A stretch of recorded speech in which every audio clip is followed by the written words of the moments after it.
for joining us. I'm Stephanie Domerat. New at noon today, former Speaker of the House Nancy Pelosi suffered an injury on a trip to Luxembourg and has been admitted to a hospital. She was on a congressional delegation trip to mark the 80th anniversary of the Battle of the Bulge. Her spokesperson said Pelosi regrets not being able to make the rest of her trip, but is continuing to work from the hospital. It's not yet clear what type of injury she suffered. Here in Oregon, lawmakers have passed a bill to pay for this year's record wildfire season. They are sending $191 million to the Oregon Department of Forestry and $26 million to the state fire marshal's office. The federal government is expected to eventually cover more than half of the cost. The legislation now goes to Governor Tina Kotek to sign. And let's get a look at your weather. Let's check in with Chris McGinnis joining us from the Weather Center. Happy Friday to you, Chris. And right back at you, Stephanie. It is wet. What else, right? On a December afternoon here in Portland. We are raining here in Portland. We've got some snow and some freezing rain potential in some of the higher terrain as you get outside or up above the I-84 corridor in the gorge. More on that in a second. Radar over the last 3 hours or so shows the progress this rain is making. It's been a light rain. We've picked up about 1/10 of an inch of rain or so this morning here in the metro area at our studio anyway in downtown Portland. We get occasional breaks and then the radar shows the rain filling back in, and I think that's pretty much the way the rest of the afternoon is going to go. 42 last check at PDX. The breeze is out of the east-southeast at 16. In fact, it's been kind of gusty, especially through the west end of the gorge since midnight. Crown Point had a 55-mile-an-hour gust. Troutdale gusting to 36. The Glen Jackson Bridge gusting to 30.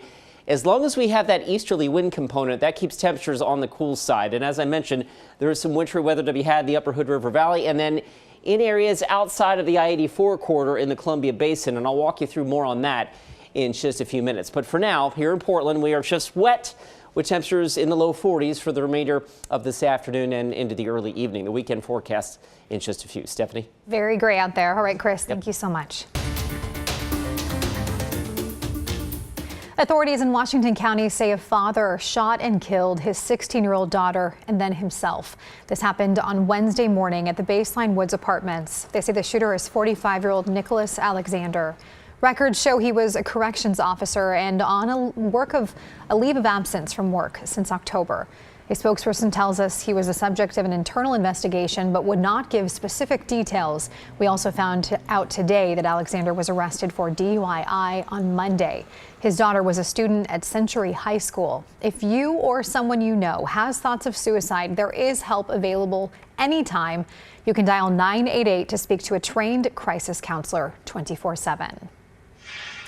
A trial date has been set for the man accused of shooting and killing a person at the Vancouver Mall on Halloween. The trial will start February 3rd. Police say 32-year-old Travis Ward shot 26-year-old James Perez while hundreds of people were at the mall for a trick-or-treating event. 2 others were also hurt. Ward is being held without bail. Police are still looking for the suspects responsible for a violent attack at a Southeast Portland cannabis dispensary. The assault was caught on camera. You can see here. Now, police say the crooks broke into Truly Pure dispensary and assaulted an employee. Catherine Cook spoke with the owner, and we do want to warn you before we show you this video, it may be hard to watch. Police tell us the robbery happened Tuesday night here on Southeast Grand and Yamhill. The employee badly beaten. Everyone here is shaken up, and the owner hopes someone out there knows who did it. Tuesday night at 9:40, an employee at Truly Pure Dispensary on Southeast Grand was at the register when 4 masked men barge in. Security video shows them pointing a gun at his head before forcing him upstairs to a back room. The owner says that's where they assaulted the victim. The video shows one crook punching him several times. Yeah, sick to our stomachs. Matt Bucher co-owns Truly Pure. We're happy he's alive and okay, but yeah, beaten pretty badly, and obviously I'm sure there's going to be plenty of PTSD to follow. Bucher says his employee was treated and released from the hospital. He says he suffered a broken nose, black eye, and possible concussion after this second assault downstairs. Basically hit his head hard enough that it bounced off the door and he collapsed to the ground, so he's got a pretty good sized knot on the head. Over the next 3.5 minutes, video shows the men filling bags with merchandise and cash. Cameras captured part of the suspect's face after he pulled down his mask. Bucher says he's the guy who attacked his employee. Eventually, the 4 men leave and jump into their getaway vehicle, a dark-colored BMW X4. Bucher says in recent months, crooks have hit more than a dozen local dispensaries. For that reason, he was planning on installing a locking door with a buzzer here. But just days before the install, this happened. He wishes more could be done. I think that there is enough tax revenue coming from our industry that there should be something put in place that is, advocating for us and protecting us in these scenarios. Police tell us they are investigating the assault but haven't made any arrests. If you have any information on this case, you can email it to crimetips@police.portlandoregon.gov. In Southeast Portland, Catherine Cook, KGW News. Portland police have arrested 2 men they say stole more than $12,000 worth of items from the Lululemon store in the Pearl District. Investigators say they tracked the thieves using Facebook Marketplace, where the stolen items popped up for sale. Posing as a buyer, officers set up a meeting on Monday and arrested 2 men who showed up, 33-year-old Tyler West and 28-year-old Alexander Dunham. They are facing charges including first-degree theft and organized retail theft. A homeless shelter is closing in Northeast Portland less than 2 years after it opened. About 70 people live in vehicles there and are staying at the site, and they will have to move this spring. The Salvation Army runs the Sunderland RV Safe Park, which opened in July of last year. The Portland Bureau of Transportation initially used the land for maintenance operations. It moved to another location to accommodate the shelter, but now its permit for the other spot is up, so PBOT says they need to move back. So I don't understand how they can't find another parking lot to put your trucks versus putting people out on the street. It's like a time bomb just ticking in the back of our minds.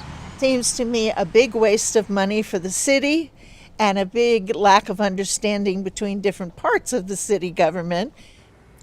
The city of Portland is working with Multnomah County to try to make sure no one ends up out of their RVs or on the streets. Now, we have asked the city if people will be able to move to a new sanctioned RV campsite in North Portland, but have not heard back.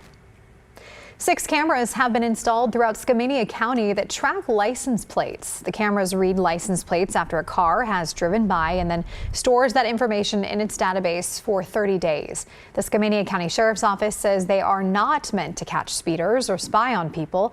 Instead, they're meant to clock cars wanted by law enforcement or people at risk, like Amber Alerts. We can't be everywhere every road on the county all the time. So this is another eye for us, not a spy, it's an eye for us to catch the criminal element and protect our community and help save lives. The cameras in Skamania County will go live starting next year. Meantime, the city of Woodburn also just bought 25 cameras in a 2-year deal. Woodburn police say the cameras have not been installed yet.